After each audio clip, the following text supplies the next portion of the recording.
In the 1500s, colonial society in the Caribbean was, well, it was so strictly segregated that it functioned essentially as a caste system. Oh, absolutely. The lines of race and class were I mean, you just did not cross them. Right. Yet, if you somehow walked into, like, a private party in Havana during that exact same era, you might witness something that completely contradicted the laws of the society outside the front door. It's wild to think about. Yeah, you'd find a band led by a free black woman playing alongside three white European men, making a living together and getting paid in, horses and food. Yeah, paid in horses and food, just a completely different reality. Exactly. So today, we are exploring how a poor man's occupation became the ultimate societal blind spot, like a glitch in the colonial system that actually forged the rhythm of the modern world. It's such an incredible story.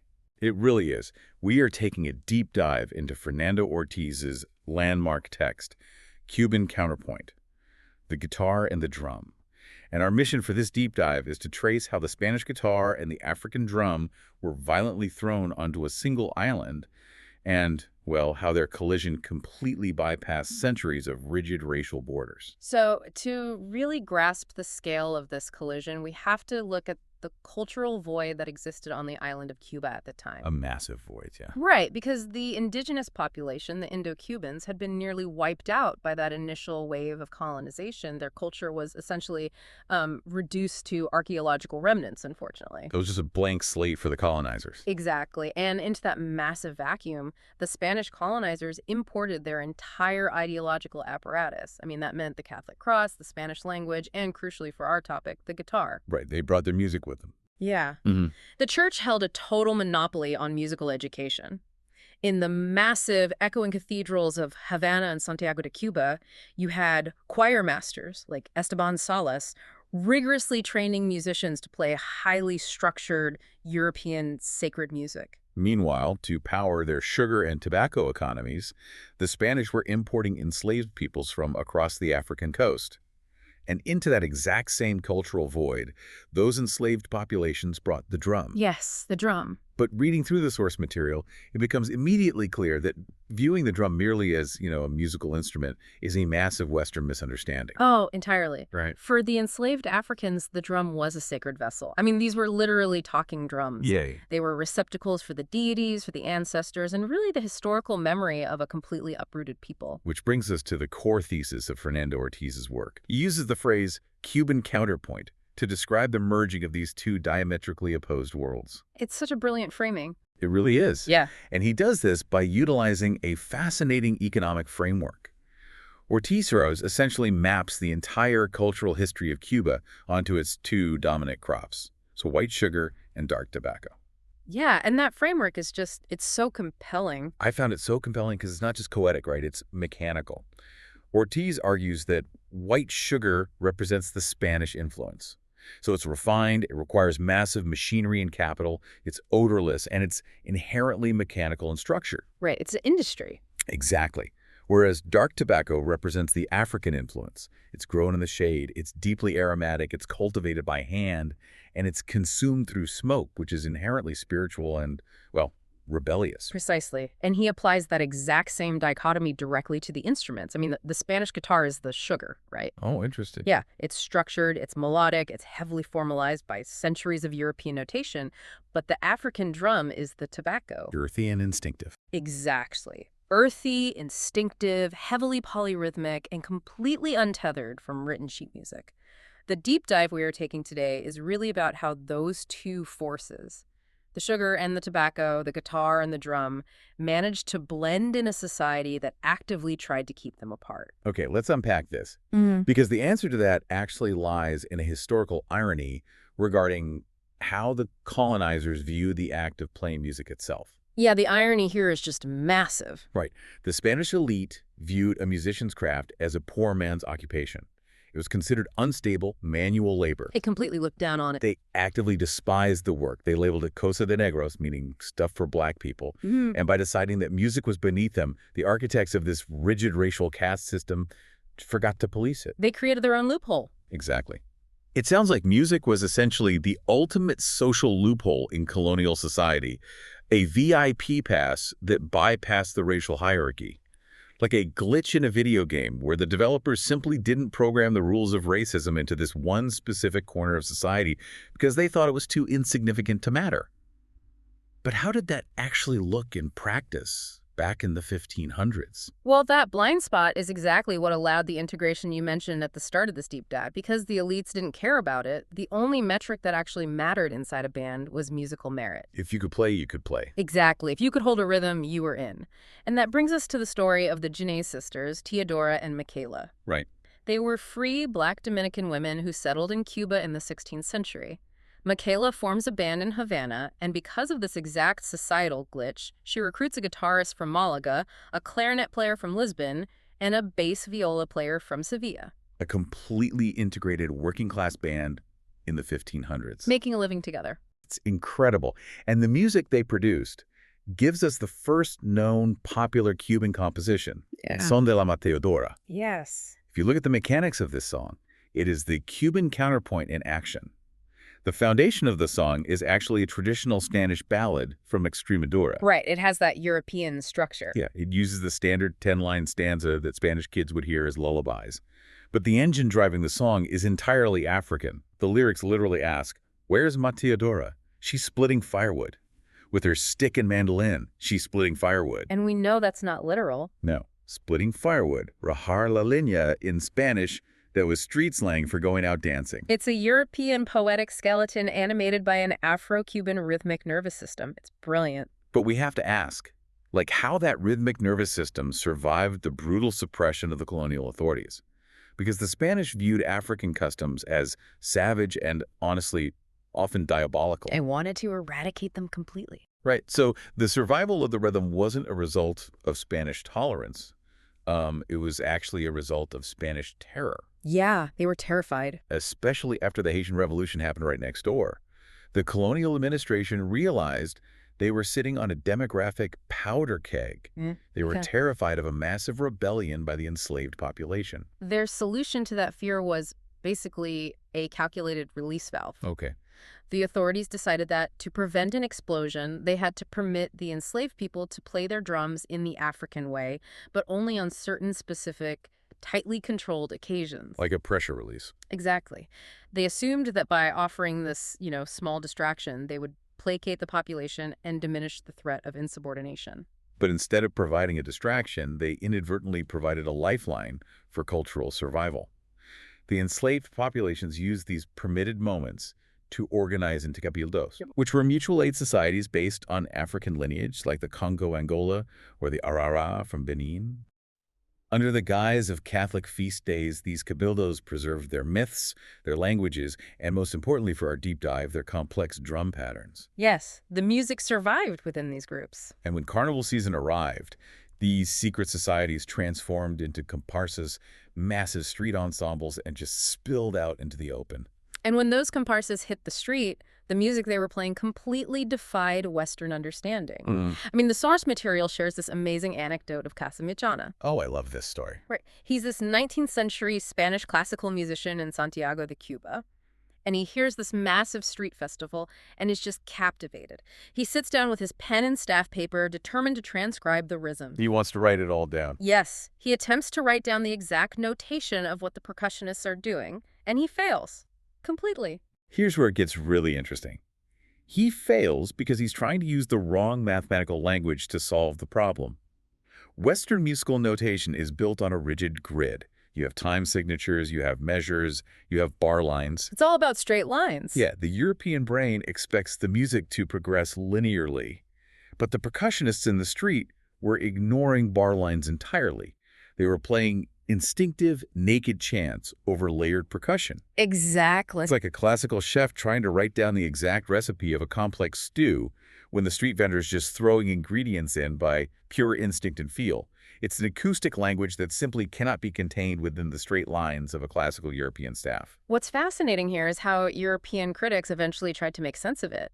I mean, the French critic Émile Viermos later captured this beautifully when he finally heard a Cuban orchestra. What did he say? He described the sound as a bewitched buzzing, punctuated by tender silk strokes and its small silver anvil. Yeah, he was questioning what traditional Western kettle drums and triangles were even worth when placed next to the complexity of a Cuban battery. Viermas realized that this music was introducing the Western ear to something entirely new. The polyrhythmic submitted to a unity of time. Okay, wait, if I'm listening to this right now, what does the polyrhythmic submitted to a unity of time actually mean for my ears? Mechanically, how does that work? Okay, so think of a traditional European waltz. It's 1, 2, 3, 1, 2, 3. Right. A single dominant pulse that every instrument follows together. Polyrhythm throws that out the window. Instead of one pulse, you have 3 or 4 different rhythmic patterns happening simultaneously. Oh, wow. Yeah. One drum is playing in a 68 time signature, another is playing a 44 beat, and a shaker is doing something entirely independent. To a Western ear, that should sound like chaotic noise. Because everyone's playing a different beat. Exactly. But it doesn't sound chaotic. It sounds hypnotic because all of those conflicting rhythms are mathematically tethered to a single, hidden, unifying pulse called the clave. The clave. Yes. Your brain feels the tension of the conflicting beats and the deep satisfaction of them continually resolving back to that hidden core. That structural tension is what makes the music physically compelling. Like, it physically makes you want to move. Yeah. And once that polyrhythmic engine was perfected in the streets, it began to seep under the doors of the enclosed ballrooms. It was inevitable.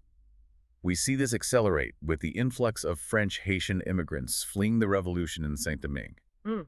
They bring a polite, structured dance called the contradance, And when the contradance meets the Cuban street, it morphs into the contradanza. which physically splits into 2 distinct styles, right? Right, yeah. Yeah. You get the Santiaguera in the east, which remains really close to the street. It's heavily syncopated, physically expressive, and driven by Haitian and African rhythms. Okay. And then you get the habanera in Havana, which is the smoothed-out, refined variant that was acceptable for high society ballrooms.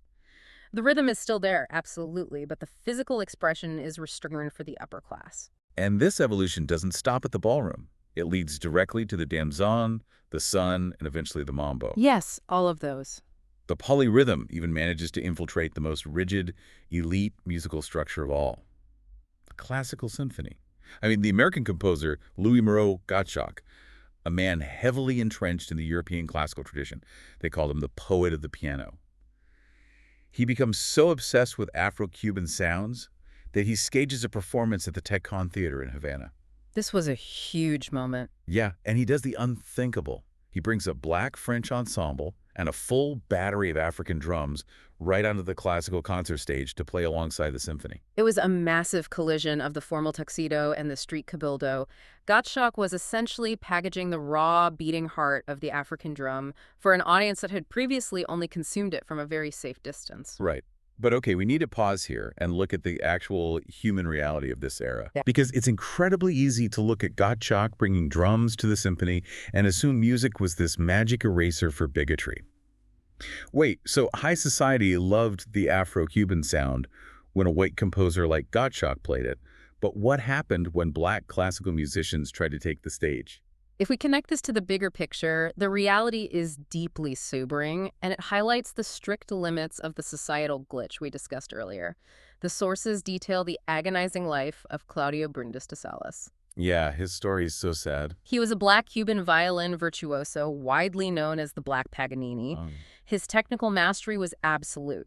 He studied at the Paris Conservatory. He toured the major capitals of Europe to standing ovations. I mean, in France, he was awarded the Legion of Honor. That's huge. And in Germany, he was named a baron and appointed as a chamber musician to the emperor. So he possessed every conceivable credential. He had completely conquered the highest echelons of the European classical hierarchy. And yet, when he returned home to Cuba, the racist, pro-slavery bourgeoisie refused to see the baron or the virtuoso. They just saw his skin color. Exactly. They only saw a black man holding a violin. They completely barred him from performing as a soloist on their prestigious stages. The psychological whiplash must have been unbearable. Oh, I can't even imagine. To be treated as literal royalty in Berlin, only to be forced to the back door of a theater in his own hometown. The color line regarding who was allowed to stand at the front of the stage and receive adulation was completely immovable. He ultimately died in extreme misery and isolation in Buenos Aires in 1918. It's a tragic paradox. Other brilliant Afro-Cuban virtuosos like Jose White and Lico Jimenez faced the exact same neglect at home despite immense acclaim abroad. The music could cross the border into the ballroom, but the musician could not. Yes. That systemic rejection is a crucial pivot point in our story, because the talent and the polyrhythmic engine they had spent centuries perfecting could not be contained by the rigid racism of the island. It was forced to seek out more receptive environments. It basically had to export itself. And this outward migration was primarily driven by the establishment of Cuban enclaves in the United States. Throughout the late 19th and early 20th centuries, significant numbers of Cubans relocated to places like New York, New Jersey, and Key West. Right, they brought the music with them. Yeah, they didn't just bring their families, they brought their street congas, their comparsas, and the deeply ingrained African rhythms of the cabildos. And when that deeply sophisticated polyrhythmic machinery crashes into the American musical landscape, it fundamentally alters the trajectory of modern music. It hits jazz. Oh, it completely transforms jazz. Which leads to a crucial question. So what does this all mean for the music we listen to today? Well, to understand the mechanics of that impact, we have to look at the definitive moment of fusion in the mid-20th century. The absolute pinnacle of this cross-pollination occurs in 1948 on the stage of the Apollo Theater in New York. A legendary venue. You have the brilliant American jazz trumpeter Dizzy Gillespie performing alongside the Cuban percussionist Luciano Chanopozo, and they're playing a piece called Mantica. The review of this performance in the source text is incredibly visceral. It doesn't describe a standard jazz set. It basically describes a ritual. Yeah, the reviewer paints a picture of Chanopozo on stage. He's a physically imposing man, bare-chested under a harsh red spotlight, and he doesn't just start playing. What does he do? He lights a small oil lamp on the stage and uses the open flame to slowly, meticulously heat the leather skins of his congas.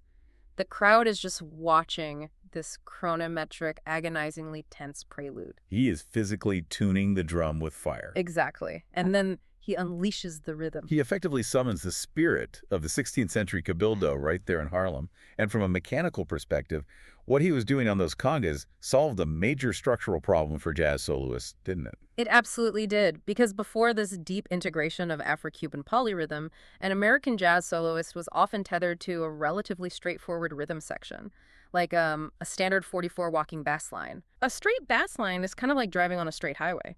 You can go fast, sure, but your path is essentially locked in a straight line. But when you introduce the polyrhythmic engine, you aren't on a straight highway anymore. You are in a three-dimensional rhythmic jungle gym. I love that analogy. Because Chanopozo is playing three intersecting time signatures simultaneously, Dizzy Gillespie's trumpet suddenly has multiple anchor points to grab onto. He can float over the 68 beat for a measure, drop down and lock into the 44 beat, and then swing over to the hidden clave pulse. The complexity of the rhythm below paradoxically gives the melody above total freedom to experiment without ever losing the groove. It fundamentally expanded the vocabulary of American music, and that ongoing dialogue, it didn't stop in 1948. It continued through subsequent generations with artists like Chucho Valdés and his ensemble Iraquere, continuously redefining the boundaries between jazz, classical, and traditional Cuban roots. Which means the Cuban counterpoint is not just historical trivia. It is the architectural foundation of the rhythm you consume every single day. When you feel the urge to tap your steering wheel to a jazz solo, that is the polyrhythmic safety net giving the musician freedom. When you dance salsa, you are stepping to the exact same hidden clave that drove the comparsas. Even if you're listening to modern pop derived from the cha-cha-cha or the mambo or, watching Leonard Bernstein adapt those exact rhythms for the Broadway stage in West Side Story, you are experiencing the direct, unbroken lineage of the collision between the Catholic cathedral and the African talking drum. It is a remarkable progression. We've traced a path from the decimated cultural void of colonial Cuba through the accidental integration of 16th century bands playing for food and horses, past the devastating racial barriers that broke classical virtuosos, all the way to a firelit stage at the Apollo Theater. It's an epic journey. It really is, and it reinforces the final argument made by Fernando Ortiz in the source text. That music, by its very mechanical nature, is an unstoppable communicative force. It travels from the bottom of the social hierarchy straight to the top, completely ignoring the artificial boundaries of class and race. Because it is inherently democratic. It is designed to be shared, felt, and iterated upon. Music does not have the capacity to erect inhibiting borders. It only knows how to bypass them. It doesn't build walls. It dissolves them. And that leaves you with a final thought to consider. The source material proves that for centuries, amidst the most brutal, strictly segregated caste systems ever devised, a simple rhythm was the one force capable of quietly slipping past the guards and forcing entirely different worlds into a shared dialogue. It makes you wonder, as you look around at our heavily divided modern world today, what rigid borders is music quietly dismantling right now, right under our noses, without us even noticing? Think about that the next time you press play. Thanks for joining us on this deep dive. We'll catch you next time.